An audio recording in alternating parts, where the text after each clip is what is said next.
What keeps us healthy and happy as we go through life?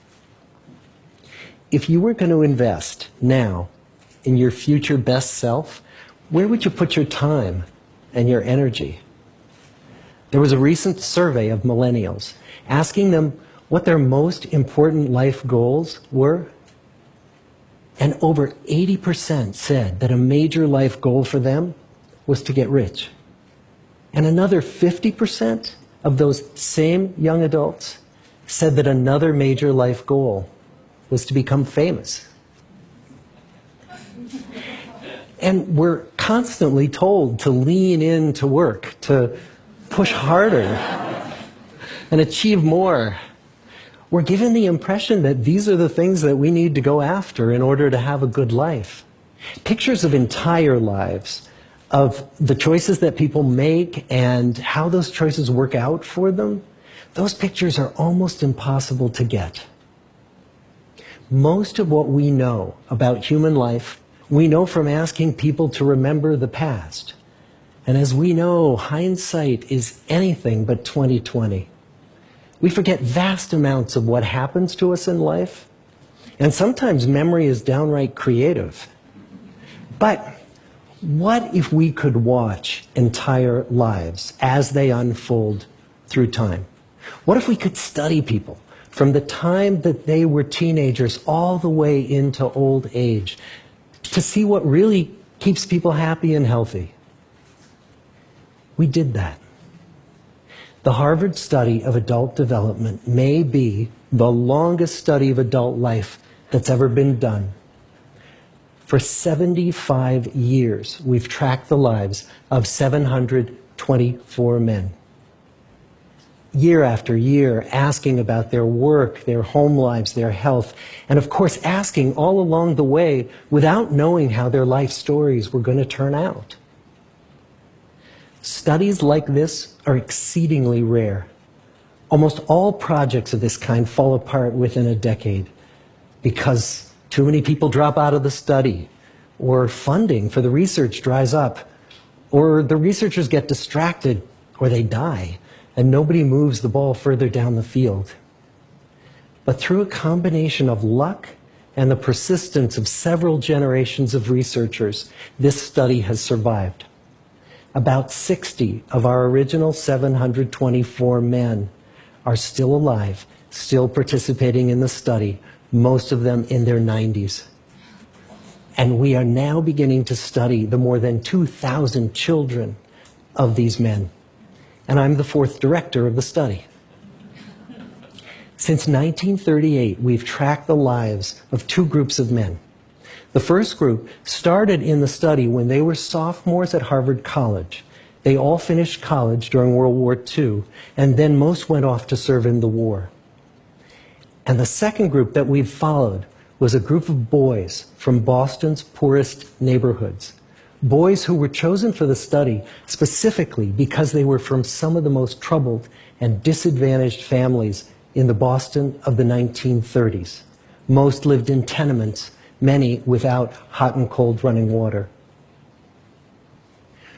When they entered the study, all of these teenagers were interviewed, they were given medical exams. We went to their homes and we interviewed their parents.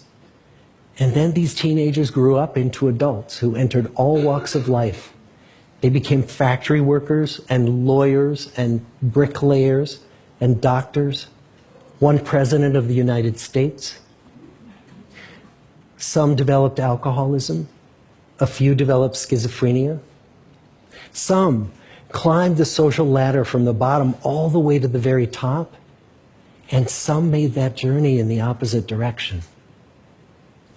The founders of this study would never in their wildest dreams have imagined that I would be standing here today, 75 years later, telling you that the study still continues.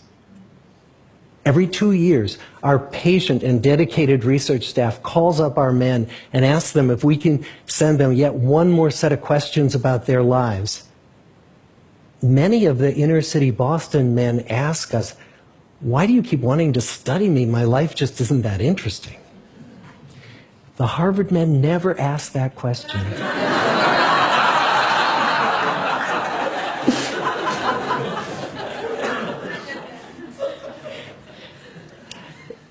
get the clearest picture of these lives, we don't just send them questionnaires. We interview them in their living rooms. We get their medical records from their doctors. We draw their blood. We scan their brains. We talk to their children. We videotape them talking with their wives about their deepest concerns. And when about a decade ago we finally asked the wives if they would join us as members of the study, many of the women said, "You know, it's about time." So what have we learned? What are the lessons that come from the tens of thousands of pages of information that we've generated on these lives?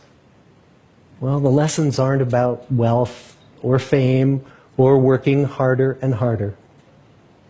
The clearest message that we get from this 75-year study is this: good relationships keep us happier and healthier, period. We've learned 3 big lessons about relationships.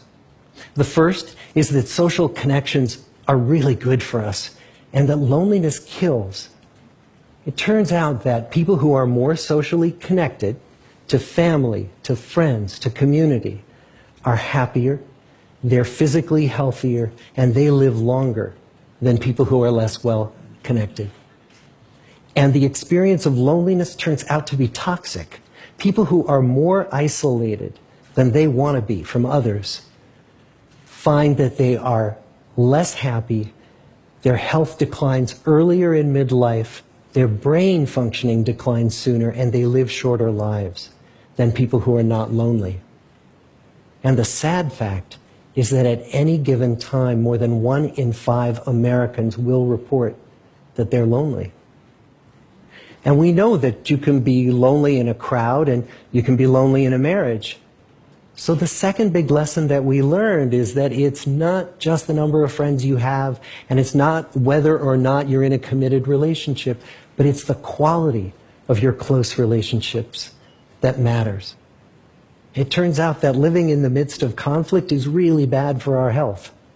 High conflict marriages, for example, without much affection, turn out to be very bad for our health, perhaps worse than getting divorced.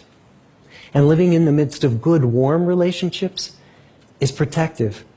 Once we had followed our men all the way into their 80s, we wanted to look back at them at midlife and to see if we could predict who was going to grow into a happy, healthy octogenarian and who wasn't. And when we gathered together everything we knew about them at age 50, it wasn't their middle-aged cholesterol levels that predicted how they were going to grow old. It was how satisfied they were in their relationships. The people who were the most satisfied in their relationships at age 50 were the healthiest at age 80. And good, close relationships seem to buffer us from some of the slings and arrows of getting old. Our most happily partnered men and women reported in their 80s that on the days when they had more physical pain, their moods stayed just as happy. But the people who were in unhappy relationships, on the days when they reported more physical pain, it was magnified by more emotional pain. And the third big lesson that we learn about relationships and our health is that good relationships don't just protect our bodies, they protect our brains. It turns out that being in a securely attached relationship to another person in your 80s is protective. That the people who are in relationships where they really feel they can count on the other person in times of need, those people's memories stay sharper longer. And the people in relationships where they feel they really can't count on the other one, those are the people who experience earlier memory decline. And those good relationships, they don't have to be smooth all the time. Some of our octogenarian couples could bicker with each other day in and day out. But as long as they felt that they could really count on the other when the going got tough, those arguments didn't take a toll on their memories. So, this message that good, close relationships are good for our health and well-being, this is wisdom that's as old as the hills. Why is this so hard to get and so easy to ignore? Well, we're human. What we'd really like is a quick fix, something we can get that'll make our lives good and keep them that way. Relationships are messy and they're complicated, and the hard work of tending to family and friends, that's not sexy or glamorous. It's also lifelong. It never ends. The people in our 75-year study who were the happiest in retirement were the people who had actively worked to replace workmates with new playmates. Just like the millennials in that recent survey, many of our men, when they were starting out as young adults, really believed that fame and wealth and high achievement were what they needed to go after to have a good life. But over and over these 75 years, our study has shown that the people who fared the best were the people who leaned into relationships with family, with friends, with community. So what about you? Let's say you're 25, or you're 40, or you're 60. What might leaning into relationships even look like? Well, the possibilities are practically endless. It might be something as simple as replacing screen time with people time, or livening up a stale relationship by doing something new together, long walks or date nights, or reaching out to that family member who you haven't spoken to in years, because those all too common family feuds take a terrible toll on the people who hold the grudges. I'd like to close with a quote from Mark Twain. More than a century ago, he was looking back on his life, and he wrote this: "There isn't time, so brief is life, for bickerings, apologies, heartburnings, callings to account. There is only time for loving, and but an instant, so to speak, for that. The good life is built with good relationships." Thank you.